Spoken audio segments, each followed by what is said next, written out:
everyone, and welcome to a brand new episode of Say Again with me, Amrita Tripathi. I'm so happy to be in conversation today with Sanjoy Roy, the Managing Director of Teamwork Arts, which produces over 33 festivals in 17 countries. Sanjoy, I don't know how you know where you are at any given time, but thank you so much for taking out the time.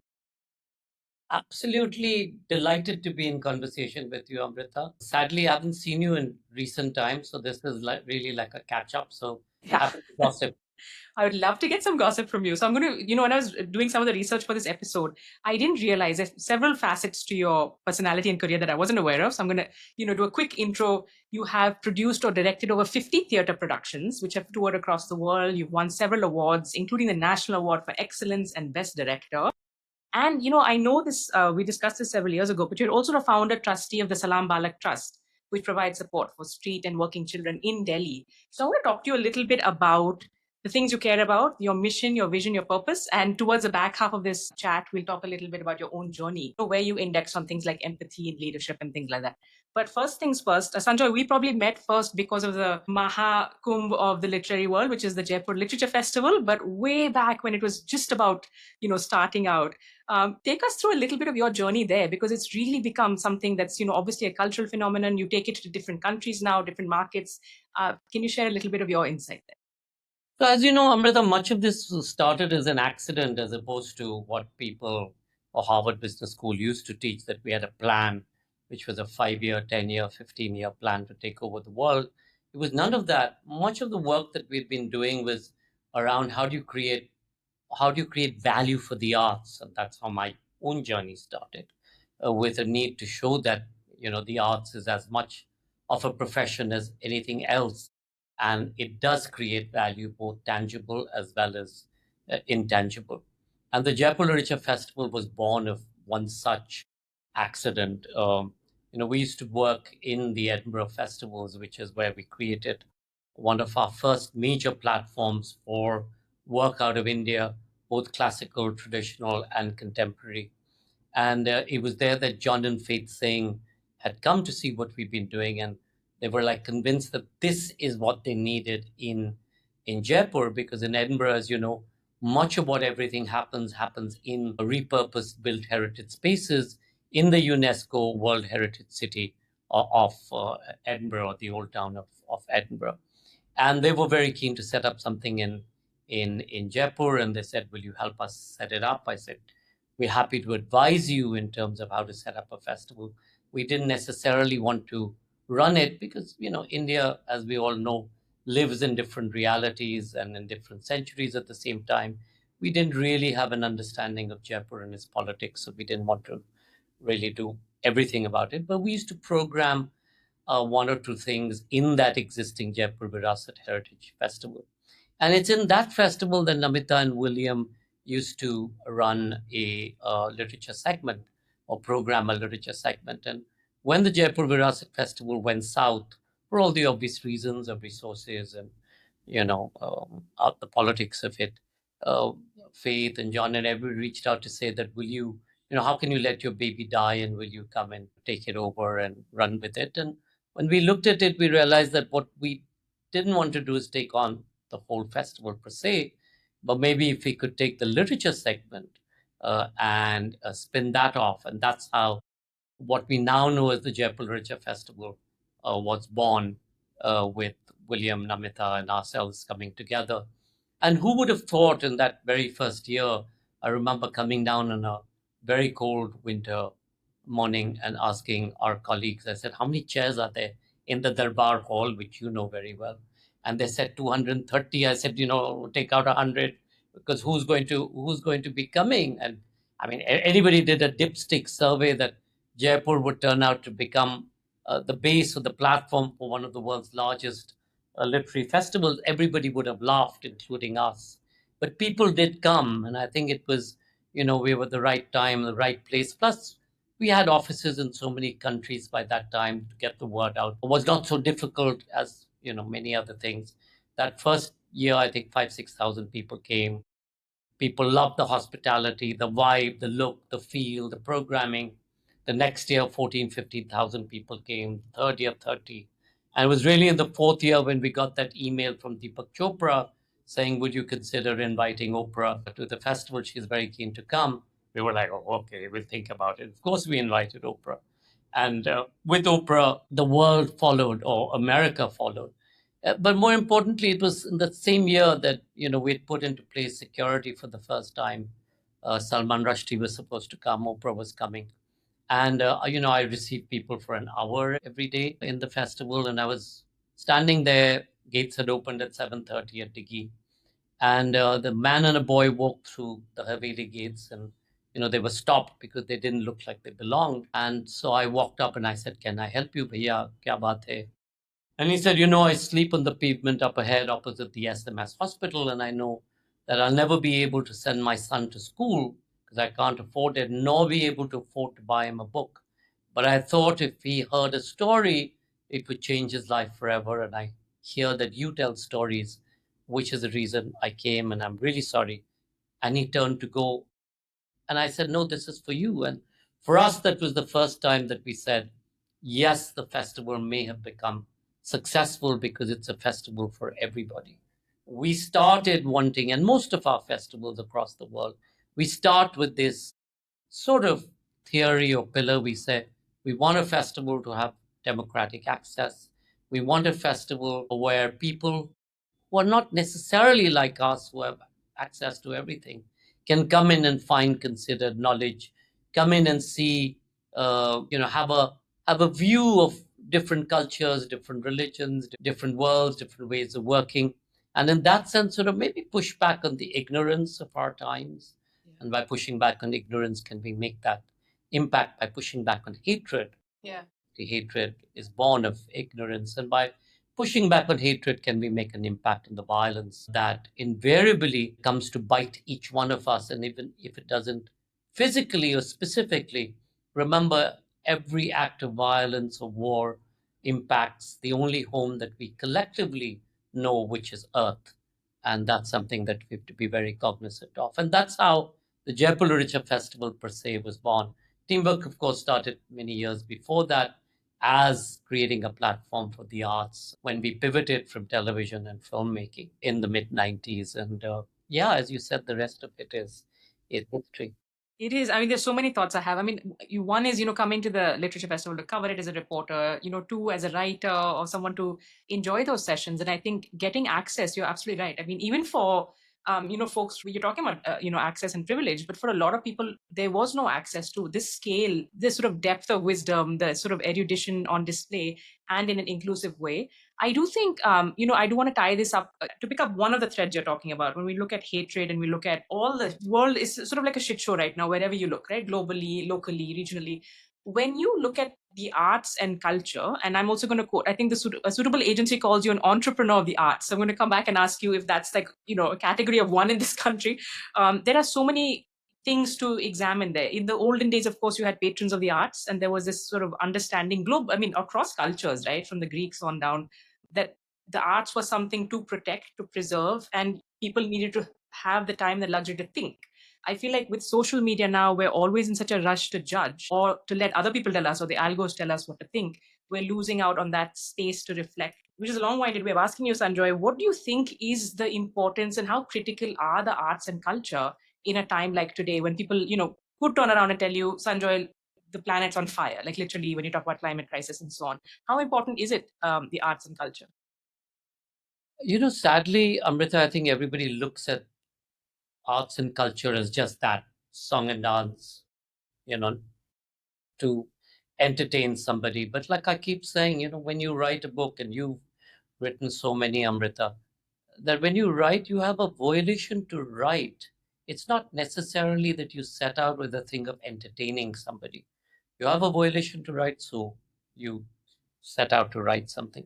Similarly, when you're looking at any of the larger social intangibles, and I'll give you a couple of instances, examples of how the arts help. I'll give you a few examples of that. When we set up Salaam Baalak Trust 35 years ago, one of the things that we said is that we would use the arts to be able to create a way for kids to be able to find their own inner being, be able to sort of work through some of the trauma that they would have experienced as kids out of the street. away from their homes and be able to realize their full potential.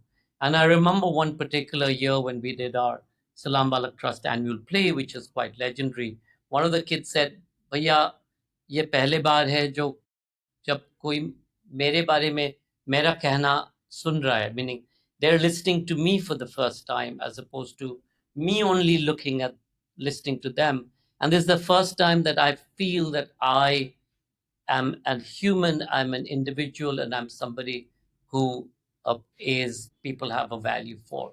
And that really came home to us today. So many of our young people from Salaam Baalak Trust have gone on to become very famous photographers like Vicky Roy, celebrated across the world, or many of the puppeteers, dancers, choreographers, directors. The more recent film, that the short film that got nominated for an Academy, had Sajda, one of our young kids, featuring in it. And she was one of two kids who was featured in an Academy nominated film. Chota Salim was in Ashwin Kumar's film many years ago, Little Terrorist. And we've been able to platform that. Going on to say, Australia in 2001, Minister of Western Australia, uh, ministers of the interiors of Western Australia came out because of the work that we were doing at Salaam Baalak Trust and said, 2% of our population in Australia and Western Australia is Aboriginal, but in Western Australia, 98% of our prison population is Aboriginal. So how can we use some of what you've done to be able to change it? And it was incredible. And this area in and around Kalgoorlie had about 100% incarceration rate, i.e., cradle to grave, everybody had been to prison. So we went out there and did a program for 6 months. And I said to government, I mean, the problem was that what used to happen is the Aboriginal families live off dole, and they used to come in to the closest town or city to be able to get the week's dole. So the first building was the building where you got dole. The second was the supermarket, and because they didn't know how to count, they were cheated of money. Third was the pub where they got drunk. Fourth was the brothel where they picked a fight. Fifth was the police station. And that was the cyclical way that their society functioned. So all we did is we went out to some of the community leaders of these Aboriginal groups and said, why don't you tell the stories of your communities, of your world, of the stars and the universe and the creation and the desert, and use material from the desert to be able to tell the story.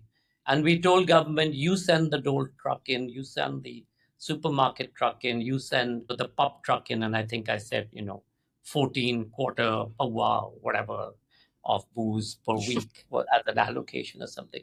And we got the University of Western Australia to actually record this over a 6 month period. And the incidence level came down to 27% from 100% incarceration rate. Similarly, in London, I used to sit long hair. As you know, Amrita, I used to sit on various boards and stuff. I used to be on the Arts Council of England's diversity board for theatre. And London had riots. If you remember, there was an outage and there were riots. Groups like ours were brought together. What can we do? And I said, why don't you map places where the City of London or GLA, Greater London Authority, had shut down community and arts centers and map it to where the riots happened? And when the report came in, there was a perfect match. And I keep saying, this is not rocket science. If you take away safe spaces for young people to go to realize their full potential, they have no choice but to be on the streets and then be part of gangs, and then what peer groups want you to do, which is some kind of violence or some kind of crime. And these are just some of the ways, and whether it's in South Africa or Egypt or South Chicago, we used to do Eye on India, and South Chicago, seemed to be a fairly dangerous part of Chicago. We used to do something called Film in the Park on the Sunday, and where the city provided us the projector at the screen, and I think a popcorn machine, and we used to get the film, do workshops. And initially, the Latino community used to come and set up their barbecue on one side, and the African Caribbean American community used to come to the other side, and the homeless at the back. And in this particular case, I was standing with the homeless in the chain link fence at the back, and there was this popping sound. So I said, "Oh, there must be a shootout." And we turned and we saw a car drive-by shootout of a mother and or a lady and a child in a pram. And so we stopped the movie and we said, is this what you want your community to be or your neighborhood to be? And they started the neighborhood watch, because I said, if you don't take control of your own world, of your own community, then how long will this continue? So in each of these cases, the arts has played a role which is intangible. But what people don't understand, especially when it comes to built heritage, say the Jaipur Literature Festival, or what we do in Varanasi or Sacred in Amritsar, or the 30 odd festivals we do across the world, the creation of jobs, that happens locally, the input into GDP, into local economies, GDP. The Jaipur Literature Festival many years ago, when there was a survey, the estimation was that it was contributing 100 odd crores in those 5 days to Jaipur's local economy. If you look at Western's economy, it contributes a couple of £1 billion annually. The Edinburgh Festival contributed £375 million in addition contribution to the city of Edinburgh. So this is stuff that's already been mapped. It's not that it's something that I pioneered or we have pioneered. This is what the arts does. And then, of course, it's an easy way to be able to use to get knowledge and information out in a way that you don't feel challenged, but you start to think. So, be it environment or gender or inclusivity or any of the issues that we grapple with today, I think it's one way to be able to get people to think about it. And any art, I think the purpose of any art, apart from entertaining, which we see every government or otherwise occasion, you have some song and dance, is really to also question. Every book is, if you raise a question in that book, you find a solution to it, or you do the same through visual and performing arts, etc. That, in many ways, is the purpose and role of the arts, to ask those difficult questions, to get you to think, to get you to question. And that really, in many ways, is the role. But intangible and tangible, I think the arts creates both. Today in India, you're seeing in this larger, in our economy or our service-based economy, if you don't have the arts, pretty much from, day one, which all of us are born into. We're one of the few cultures where you sing and dance your way from cradle to grave, and it's embedded in us. All of us, irrespective of rich or poor, can tell a story, sing a song, dance around the fireplace, or whatever, celebrating birth to death. But most importantly, without that, we will not have the degree of being able to innovate as we do.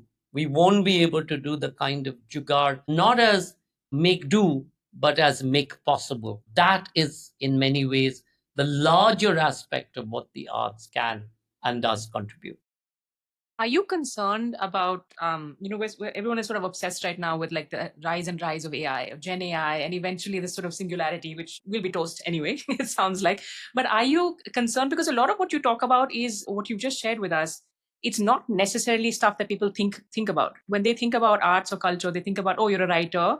Well, Chat GPT just wrote this incredible story, like, so you're going to be replaced. And what you're talking about is actually our quest. I mean, I think humanity, that's part of our raison d'etre in a way, right? It's like learning who you are, evolving your thought process, and ideally putting out something original into the world. It's kind of the journey of. So, do you worry when you look at how quickly right now? I think we're outsourcing everything for convenience. Is there anything you'd like to share on that? So what's interesting is since yesterday our colleagues in America brought this up and said, somebody wanted us to do a workshop around how AI can help write books. And there was a conversation today earlier in programming around the same thing. Does one worry? I don't think anything will be solved by worrying about it, but I'll give you an example. So pre-COVID, Marcus du Sautoy, the Simoini professor of mathematics, advancement of mathematics, did an experiment at JLF in, I think, Belfast, where he first started the experiment, where we showed, say, Van Gogh original and computer generated Van Gogh. And we asked the audience to tell us which one was AI generated and which one was original. 98% of them got it right. And when we then questioned them, we said, what is the difference? How do you make out the difference? They said, the AI generated one was perfect. The Van Gogh one was imperfect.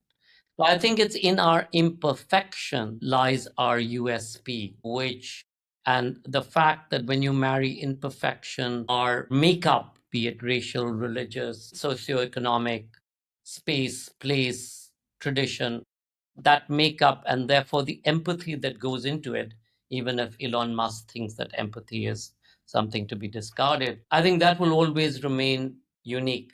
We did a similar experiment.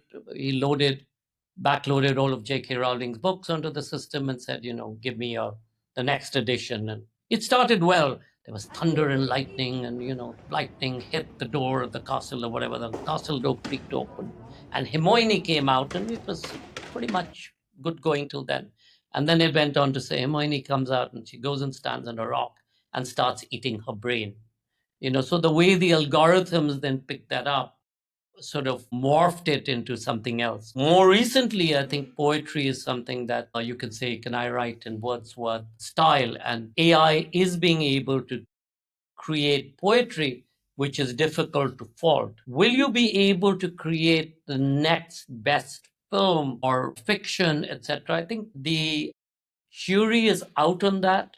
And I wouldn't necessarily say that would be an immediate, but as we know, Amrita, so anybody who sets up to write his or her or their first novel, or create the new film, or create a new musical or a successful theater, doesn't set up by saying, "Oh, I'm going to be a failure." It sets up by saying, "I'm going to be an Academy Award winning film or a box office breaking whatever, or the Times literary supplement or the Amazon bestseller list." Now, if there was that formula which was in place, then every film would be a blockbuster. Yeah. And every book would be a bestseller. Yeah. And every theatrical production would be, a Phantom of the Opera.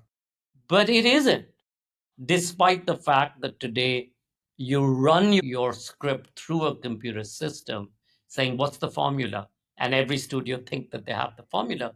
So what doesn't work? How do you create magic? And it's really that intangible which is in the creation of magic, which I feel that AI, given its limitations, despite being loaded with everything, will find it difficult to find the formula for. Because you and I ourselves, when we go into an experience which is, oh, wow, you can't quite ever, you want to recreate it, you may want to be inspired by it, you may want to, represent it in some way, but you can only do that to that extent. That wow moment or that magical moment will depend upon where you are, at which point, what happened, how did the musician at that second play, because once he or she or they play live, it's gone forever. Yeah. And it's not just listening to that recording, Hot August Night or Woodstock, that everybody has tried to recreate. For example, again, going back to Am I Worried? Wouldn't we have a Woodstock every year? Right. Or we haven't. Yeah. You need time, place, space, environment, and so many intangibles to create the magic of that moment. So difficult to capture. I don't think AI is going to be able to do that. It will excel in many things. Editing is one. Meru does her editrix, and she sort of said, "Why don't you put your new book through that kind of stuff?" And it gave me 5,000 suggestions for a run for cover kind of thing. It can help in that kind of thing. Yeah. Sure, it can give us cues and write up our cues and stuff that we try and do for JLF to an extent. Yeah, I still think that in terms of creativity, the human mind, each human mind is so unique, or uniquely placed, and no two people, I mean, we both know each other, but our experiences are different. We will come to something from different perspective, even though we may be both liberal, left of center, all of that, but we would come to something differently, be it because of gender, be it because of experience, be it because of our insight, perspective. And that's what's unique. Yeah, all kinds of intersections. I am going to ask you a little bit. We do have one thing in common, which is also to add to your list. We both studied philosophy in college, which I discovered recently again. Before I come to you, on the personal bit and a bit of your journey, I have to ask you either to give me one sort of spicy, controversial nugget from any of these, from JLF ideally, which I don't know because I've been out of the media reporting loop for years. I think you're pretty happy about that because we're not doing breaking news and all of those controversies anymore. Something spicy, or you can also, maybe mention who's been an incredible person for you to meet or someone super inspiring. I think you should give me both, actually, something spicy and something positive. So inspiring people. I meet so many people, Amrita, and everybody at the end of the day, I'm a reader, and I keep saying I'm not a writer, I'm a reader. And you get inspired every day, every second. Of course, I see a lot of rubbish as well. That's a different thing. But one gets inspired by every time I'm in conversation. I think I'm reading Ira Mukherjee's Lily and the Tiger, or Lily and Lyle and the Lily, whatever. So inspirational. I keep saying, oh my God, why didn't anybody know about this? So when she wrote Akbar or Willy's book or Namita's Things to Leave, yeah, you're always inspired, or even Simon Sebag's Jerusalem, etc. Inspiration is, you go in and listen to a Western classical concert, or you listen to a recording of Bade Ghulam Ali Saab, or you listen to, Hari Prasad Chaurasia doing something. Being inspired is, I think, the fortune that I have of being where I am. I can be inspired there's a presentation, there's a group of people just came in, an ad agency, and did a presentation to us. It blew me away. Oh, And I wow. said to them, I said, oh my God, Wow. but the quality of work that they had done and the way they presented it, printed it on canvas, it was absolutely extraordinary. And we'll roll it out at some point of time, maybe in 2020. In terms of gossip, oh my God, there's so much of, I mean, some of it is, of course, political, which, you'll have to wait till some point of time when I retire and I write Yes. some of the political stuff. Also, so we don't get trolled or sued, which apparently is like Yeah, but this thing that came back yesterday, we did a launch of our calendar at the Taj, and Navtej was recounting a story from Israel many years ago when we were doing our festival there, and two things popped up. He said, of course, now teamwork wouldn't do it there. But I remember one of the extraordinary moments was taking Sharmila and Tiger Pataudi to the Dome of the Rock and the Al Aqsa Mosque there, which was so amazing. And Sharmila felt tired. She came outside and she said, we need to sit. And I remember sitting on the beach later in the evening, Tiger Pataudi, Sharmila, me, Navtej, etc. It was such a wonderful sharing of ideas and thoughts. But also some years later, in Israel, in Haifa, we were opening the festival there in Haifa, at the University of Haifa. The at the top of the hill, they have the conservatory, and it's all glassed in, and you can see all the way down to the Mediterranean. And at the end of my opening speech, I sort of ended by saying, and if I was a professor in your university, I'd be worried about picking up an argument in class. And two professors stood up and said, what did you mean by that? I said, but how can you have an argument with your students who are carrying guns? And they said, oh, our kids don't carry guns. I said, why don't you look out of the window or just look around you? And because they were kids who were being trained in the military, everybody had their machine guns in class. And that obviously created some amount of furor. And two parents said, no, but they have to sign that they have to carry their guns. I said, but guns have no place in the classroom. And I sort of said, I'm sure the university is in the South Bank. And they said, yes, they are. I said, do kids there carry guns? They said, why do they need to carry guns? So I said, why do you need to carry guns? And then the Arab Israeli students sort of did a signature campaign that went around all over the place and created a furor. And then they realized, sort of traced it back to what I had said. That was the end of our sort of Israel story, so to speak. Like that, there have been so many instances in every city, every place. We'll need a whole different spin-off series just for that.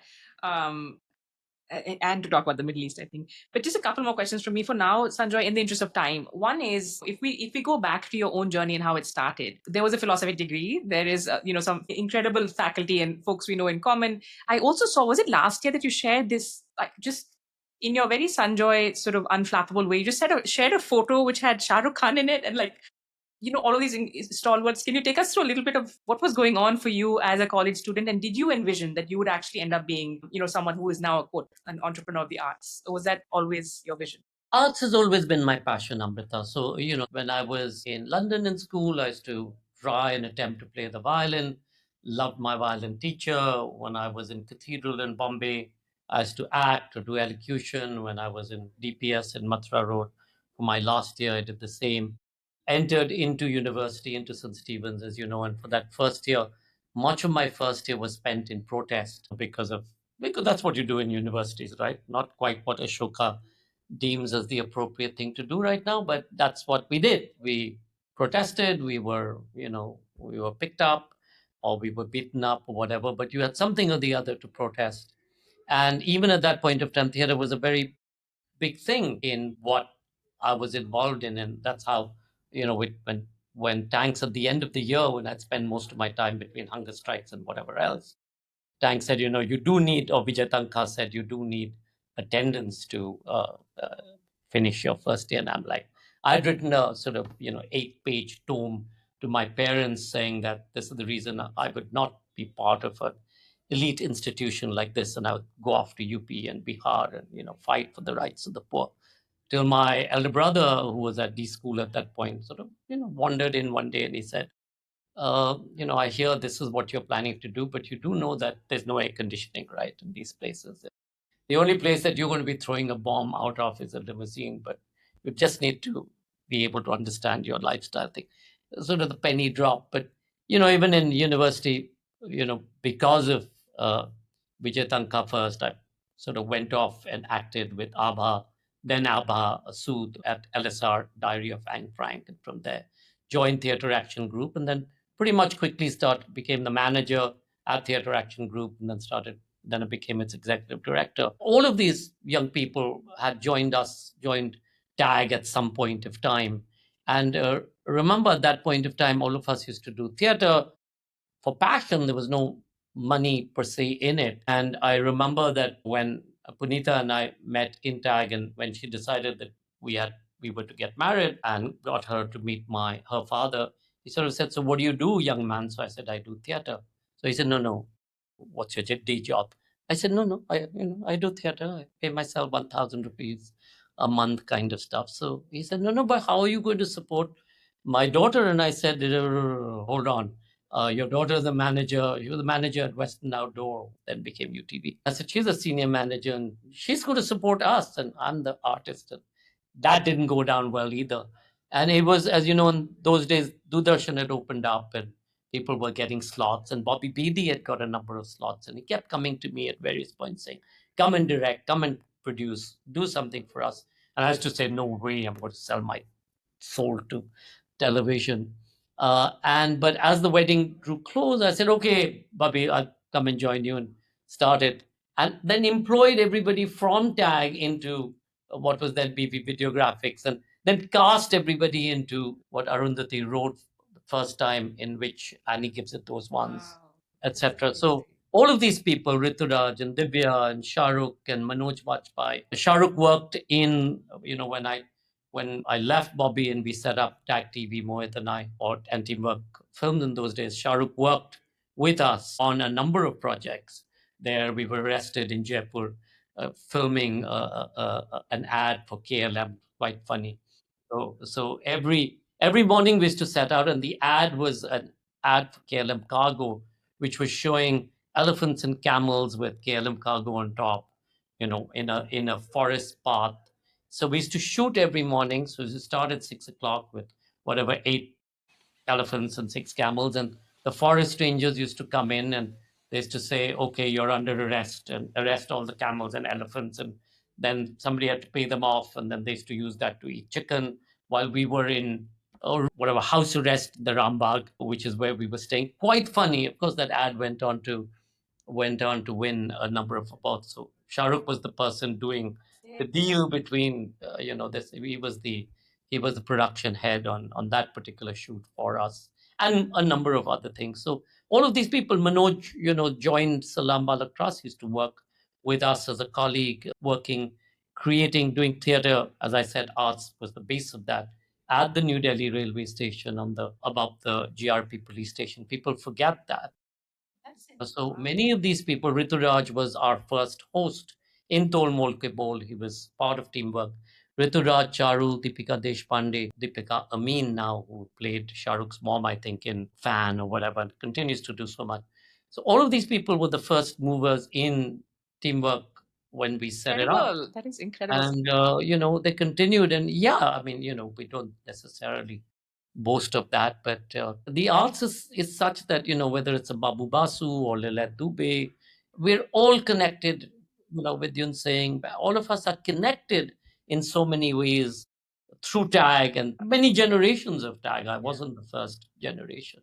And in fact, we're celebrating Barry's Padma Shri with a reunion of many of us coming together. So it's going to be quite special. And yeah, so that again is this larger connect. Raghuveer Yadav, Adil. I mean, it's so many. So it's actually, it sounds so vibrant and alive. It's incredible. That ecosystem has really stood the test of time. We have to have you on again, Sanjoy, to talk more, to share more. And I really hope you write more of these stories. I know you have your book. There's a deadline, I'm sure, in your head, but to come to that, as we wind down today, is there anything you'd like to share that, that you're grateful for, that you'd like to share with our audience? For everything, Amrita, I think because we all take everything for granted, we tend not to look at the miracles that abound every day in our life. And I see it all the time, all around me. And especially when you're looking at the morning when you open your phone and you see the horrors, be it in Gaza or in Darfur, the girls not being allowed to go to school in Afghanistan, or what's happening in Ukraine or Russia, etc. And then you look around and you think of what we have, or even professor, associate professor who was picked up from Ashoka University. I think there's so much that we have to be grateful for, and especially when it comes to me, I've had the luxury of following my passion and creating, as you said, value for the arts. And that was my unstated mission. I was like, no, why must we always be seen as this Cholawala brigade where, we should do things for everybody for free? And yet it takes, we know, a million times to do something, whether it's to weave a Banarasi sari or a Kota sari, or a million times to of a hand movement when you're playing the violin, or when you're training your voice, to be able to do something of excellence. And we forget that the value in that is so enormous, and we don't recognize it because we don't see the arts as creating value, but it is. And that's the reason we chose, when we set up, not to be a not for profit, but to be a for profit. And hopefully, I mean, the jury is still out in terms of, yes, there are many Jaipur Literature festivals. There's one that's opened up in every city and town across the world. Many of them, 300 out of them, inspired by us. Well, we're hoping the same happens as for what we do at Teamwork Arts, which is create value for the arts, create value for the artisans, the artists, etc.